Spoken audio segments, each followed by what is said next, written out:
ಭಾರತದಲ್ಲಿ ಇಂದು ನಾವು ಮಾತನಾಡುವ ಕುಟುಂಬ ಯೋಜನೆ, ಜನನ ನಿಯಂತ್ರಣ, ಲೈಂಗಿಕ ಶಿಕ್ಷಣ, ಮಹಿಳೆಯ ದೇಹದ ಹಕ್ಕುಗಳು, ಈ ಎಲ್ಲ ವಿಷಯಗಳನ್ನು ಒಂದು ಶತಮಾನಕ್ಕಿಂತಲೂ ಹಿಂದೆ ಒಬ್ಬ ಧೈರ್ಯಶಾಲಿ ವ್ಯಕ್ತಿ ಒಬ್ಬನೇ ಸಮಾಜದ ವಿರುದ್ಧ ನಿಂತು ಮಾತನಾಡಿದ್ದಾನೆ ಎಂದು ನಿಮಗೆ ಗೊತ್ತೇ?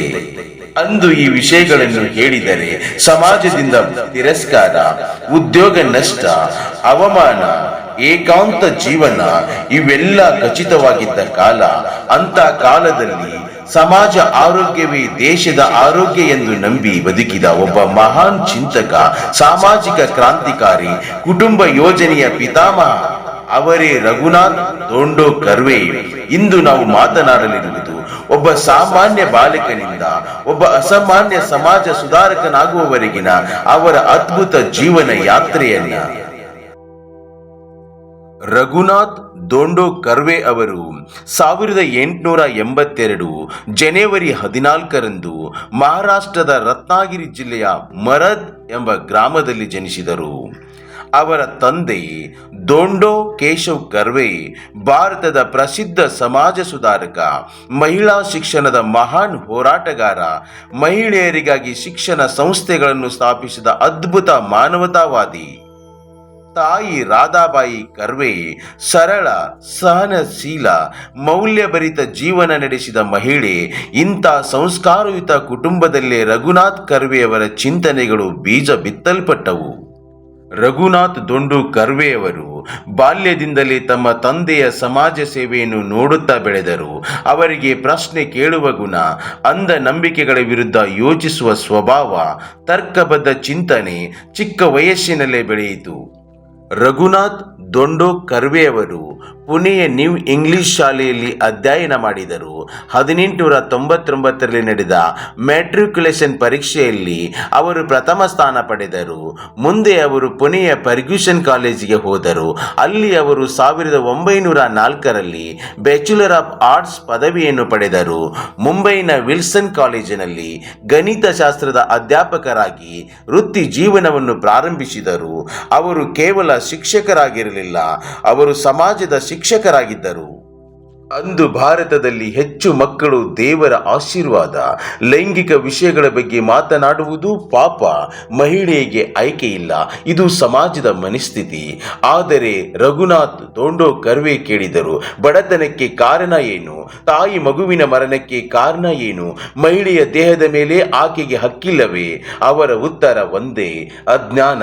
ಅವರು ಮೊದಲ ಬಾರಿಗೆ ಭಾರತದಲ್ಲಿ ಜನನ ನಿಯಂತ್ರಣ, ಕುಟುಂಬ ಯೋಜನೆ, ಪುರುಷರಂತೆಯೇ ಮಹಿಳೆಯರು ಲೈಂಗಿಕ ಆನಂದವನ್ನು ಅನುಭವಿಸುವ ಹಕ್ಕು, ವೈಜ್ಞಾನಿಕ ಲೈಂಗಿಕ ಶಿಕ್ಷಣ ಬಗ್ಗೆ ಸಾರ್ವಜನಿಕವಾಗಿ ಮಾತನಾಡಿದರು. ಇದು ಸಮಾಜಕ್ಕೆ ದೊಡ್ಡ ಆಘಾತವಾಗಿತ್ತು. ರಘುನಾಥ್ ದೊಂಡೋ ಕರ್ವೆಯವರು ಸಾರ್ವಜನಿಕವಾಗಿ ಹೀಗೆ ಮಾತನಾಡಿದ್ದರಿಂದ ಮುಂದೆ ಅವರು ವಿಲ್ಸನ್ ಕಾಲೇಜಿನ ಉಪನ್ಯಾಸಕ ಹುದ್ದೆ ಕಳೆದುಕೊಂಡರು. ಸಮಾಜದಿಂದ ಬಹಿಷ್ಕಾರ, ಸ್ನೇಹಿತರಿಂದ ದೂರ, ಆರ್ಥಿಕ ನಷ್ಟ. ಆದರೂ ಅವರು ಹಿಂದಿರುಗಲಿಲ್ಲ. ಸತ್ಯಕ್ಕಾಗಿ ಬೆಲೆ ಕಟ್ಟಲೇಬೇಕು ಎಂದು ಅವರು ನಂಬಿದ್ದರು. 1921ರಲ್ಲಿ ಲಂಡನ್ನಲ್ಲಿ ಮೊದಲ ಜನನ ನಿಯಂತ್ರಣ ಚಿಕಿತ್ಸಾಲಯ ಪ್ರಾರಂಭವಾಯಿತು. ರಘುನಾಥ್ ದೊಂಡೋ ಕರ್ವೆಯವರು 1921ರಲ್ಲಿ ಮುಂಬೈನಲ್ಲಿ ಭಾರತದ ಮೊದಲ ಕುಟುಂಬ ಯೋಜನಾ ಕ್ಲಿನಿಕ್ ಸ್ಥಾಪಿಸಿದರು. ಇದು ಭಾರತಕ್ಕೆ ಮಾತ್ರವಲ್ಲ, ಏಷ್ಯಾದಲ್ಲಿ ಅಪೂರ್ವ ಪ್ರಯತ್ನ. ಅಲ್ಲಿ ಅವರು ಗರ್ಭ ನಿರೋಧಕ ವಿಧಾನಗಳು, ವೈಜ್ಞಾನಿಕ ಮಾಹಿತಿ, ದಂಪತಿಗಳಿಗೆ ಸಲಹೆ ಉಚಿತವಾಗಿ ನೀಡುತ್ತಿದ್ದರು. ಅವರು ನಂಬಿದ್ದು ಒಂದೇ, ಮಕ್ಕಳ ಸಂಖ್ಯೆ ಕಡಿಮೆ ಇದ್ದರೆ ಜೀವನದ ಗುಣಮಟ್ಟ ಹೆಚ್ಚುತ್ತದೆ. ರಘುನಾಥ್ ದೊಂಡೋ ಕರ್ವೆಯವರ ಈ ಹೋರಾಟಕ್ಕೆ ಅವರ ಪತ್ನಿ ಮಾಲತಿ ಕೂಡ ಬೆಂಬಲ ನೀಡಿದರು. ಹಾಗೆ ಅನೇಕ ಮಹಾನ್ ವ್ಯಕ್ತಿಗಳು ಕೂಡ ಅವರ ಹೋರಾಟಕ್ಕೆ ಬೆಂಬಲ ನೀಡಿದರು. ಅಂಥವರಲ್ಲಿ doctor BR Ambedkar, wrangler RP Paranjpe, SC Sardesai, Mama Wadekar, ಇನ್ನೂ ಅನೇಕ ಮಹಾನ್ ವ್ಯಕ್ತಿಗಳು ಇವರ ಹೋರಾಟಕ್ಕೆ ಬೆಂಬಲವಾಗಿ ನಿಂತರು.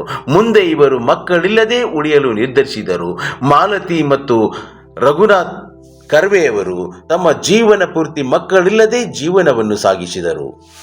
ರಘುನಾಥ್ ದೊಂಡೋ ಕರ್ವೆಯವರು 1927ರಲ್ಲಿ ಆರಂಭಿಸಿದ ಮಾಸಪತ್ರಿಕೆ ಸಮಾಜ ಆರೋಗ್ಯ. ಈ ಪತ್ರಿಕೆ ಸಮಾಜದ ನಿದ್ರಿಸುತ್ತಿದ್ದ ಮನಸ್ಸುಗಳನ್ನು ಕದಡಿತು. ಅವರ ಪ್ರಮುಖ ಬರವಣಿಗೆಗಳು ಸಂತತಿಯ ನಿಯಂತ್ರಣ, ಆಚಾರ ವಿಚಾರ, ಆಧುನಿಕ ಕಾಮಶಾಸ್ತ್ರ, ಅನೇಕ ಲೇಖನಗಳು, ಪ್ರಬಂಧಗಳು. ಈ ಬರಹಗಳು ಅಂದು ನಿಷಿದ್ಧ ವಿಷಯಗಳಾಗಿದ್ದವು, ಆದರೆ ಇಂದು ಅವೇ ವೈಜ್ಞಾನಿಕ ಚಿಂತನೆಯ ಆಧಾರ. ರಘುನಾಥ್ ದೊಂಡೋ ಕರ್ವೆಯವರು ಅನೇಕ ಪುಸ್ತಕಗಳನ್ನು ಬರೆದಿದ್ದಾರೆ. 1934ರಲ್ಲಿ ಆಧುನಿಕ ಕಾಮಶಾಸ್ತ್ರವನ್ನು ಬರೀತಾರೆ. 1938ರಲ್ಲಿ ಆಧುನಿಕ ಆಹಾರ ಶಾಸ್ತ್ರವನ್ನು ಬರೀತಾರೆ. 1940ರಲ್ಲಿ ವೈಶ್ಯ ವ್ಯವಸಾಯ ಅನ್ನೋ ಒಂದು ಕೃತಿಯನ್ನು ಬರೀತಾರೆ. ರಘುನಾಥ್ ದೊಂಡೋ ಕರ್ವೆಯವರಿಗೆ ಯಾವುದೇ ದೊಡ್ಡ ಸರ್ಕಾರಿ ಪ್ರಶಸ್ತಿ ದೊರೆಯಲಿಲ್ಲ. ಅವರ ಚಿಂತನೆಗಳೇ ಅವರ ಪ್ರಶಸ್ತಿ, ಅವರ ಪ್ರಭಾವವೇ ಅವರ ಗೌರವ. ರಘುನಾಥ್ ದೊಂಡೋ ಕರ್ವೆಯವರು 1953 ಅಕ್ಟೋಬರ್ 14ರಂದು ಈ ಲೋಕವನ್ನು ತ್ಯಜಿಸಿದರು.